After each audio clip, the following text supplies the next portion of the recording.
Cuando hablamos de la antigua Roma, generalmente estamos refiriéndonos vagamente a uno de sus tres periodos de la historia: la monarquía, la formación de la república y el imperio. Es cierto que cualquier elemento, monumento o hallazgo histórico de la época antigua es todo un tesoro, por lo que visitar Roma es una experiencia casi fundamental para los fanáticos de la historia. Empecemos por aclarar que la República en efecto se refiere a la época en donde Roma formalizó un gobierno republicano. Desde ese momento la ejecución fue jurada para cualquiera que intentara restablecer la monarquía. Fue un gran periodo de expansión para Roma. Se convierte en la máxima potencia del mundo antiguo gracias a la gran cantidad de colonias en África, Europa y Asia. Durante estos 450 años de república se utilizó una constitución regida por la separación de poderes, control de las instituciones públicas y equilibrios del poder. Varias entidades de la monarquía se extinguieron, pero otros se afianzaron. Según la leyenda, Tarquinio el Soberbio fue derrocado en 509 antes de nuestra era por un grupo de nobles liderados por Lucio Junio Bruto. Se dice que Tarquinio hizo una serie de intentos para retomar el trono, incluida la conspiración tarquiniana, la guerra contra Veyes y Tarquinia, y finalmente la guerra entre Roma y Clusium, todo sin éxito. La monarquía histórica probablemente se derrocó rápidamente, pero los cambios constitucionales que ocurrieron inmediatamente después posiblemente no fueron tan extensos como la leyenda sugiere. En 494 la ciudad se encontraba en guerra con dos tribus vecinas. Los soldados plebeyos se negaron a marchar contra el enemigo, ya que exigían el derecho para elegir a sus propios oficiales, y partieron hacia el monte Aventino. En 367 antes de nuestra era se aprobó una ley que requería la elección de al menos un edil plebeyo cada año. En 443 antes de nuestra era se creó el censor, y en el 366 antes de nuestra era se creó el pretor y el edil curul.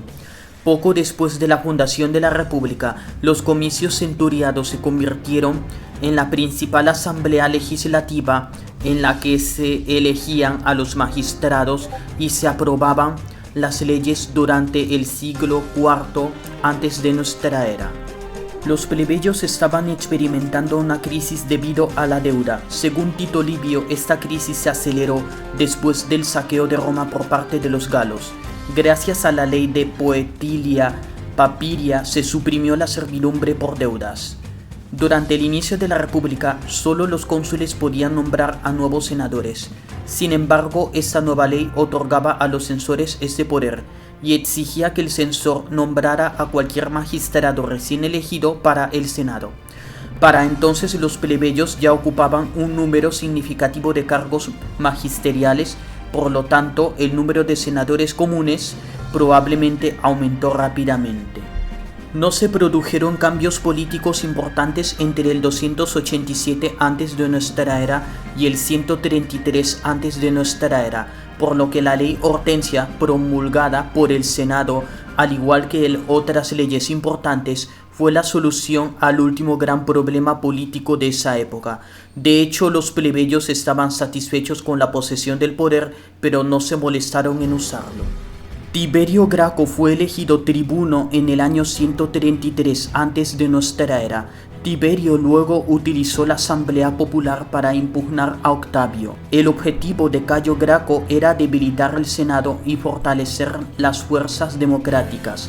En el pasado, por ejemplo, el Senado eliminaría a los rivales políticos mediante la creación de comisiones judiciales especiales o mediante un Senatus Consultum Ultimum, decreto del Senado Supremo. En 118 antes de nuestra era murió el rey Misipsa de Numidia. Este dividió el imperio entre sus tres hijos, dos hijos legítimos, Aderbal y Iemsal I, y el otro ilegítimo, Yugurta. Por encima de las objeciones de los senadores aristocráticos, Mario invadió Numidia y llevó la guerra a un final rápido, capturando a Yugurta en el proceso. Ya en Roma el Senado romano declaró enemigo de la República a Mario y luego regresó a su guerra contra Mitrídates. En el 77 antes de nuestra era, el Senado envió a uno de los antiguos lugartenientes de Sila, Cneo Pompeyo Magno, para poner fin a una revuelta en Hispania.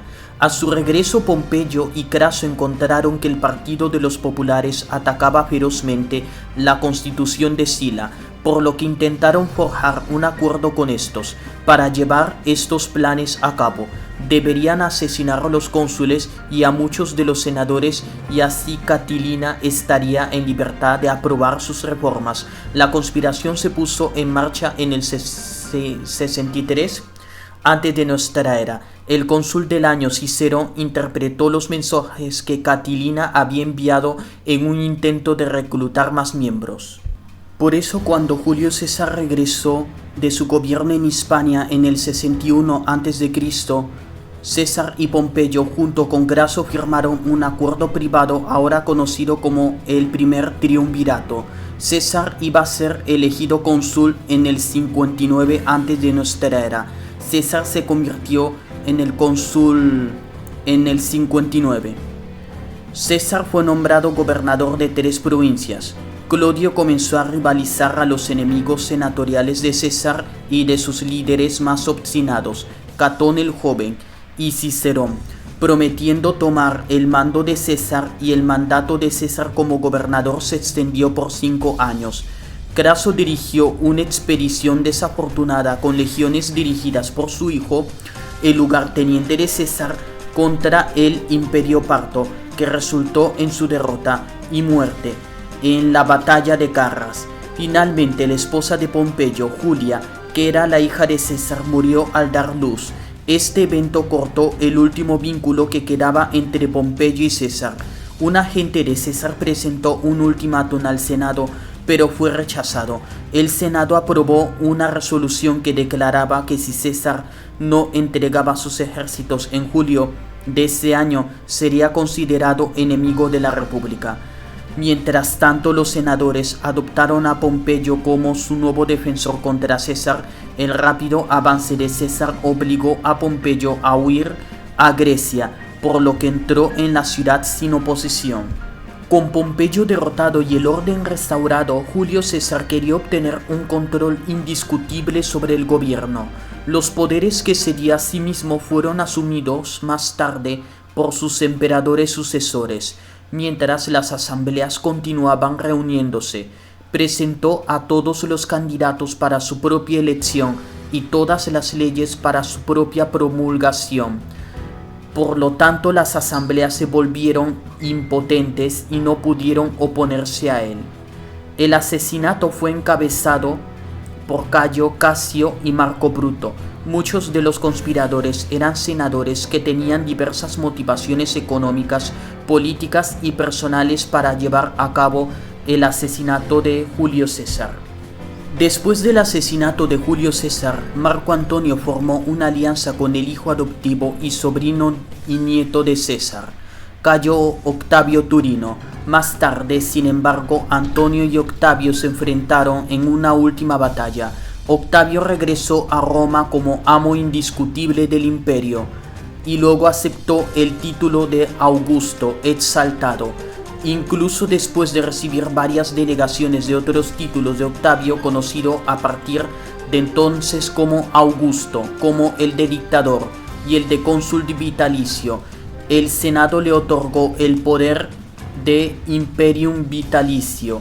Este último le dio a Augusto el control de todas las legiones existentes en la República, elevándolo al rango de emperador, a pesar de que continúan existiendo instituciones republicanas romanas. Roma, a pesar de haber pasado por algunas dificultades, como por ejemplo la rebelión de Espartaco, que fue derrotado por Craso, lo cual la historia demoró mucho en reconocerlo como tal, llegaría un líder indiscutible que terminaría con todas las guerras y comenzaría con lo que muchos llamarían la Pax Romana, expresión latina que significa la paz de Roma.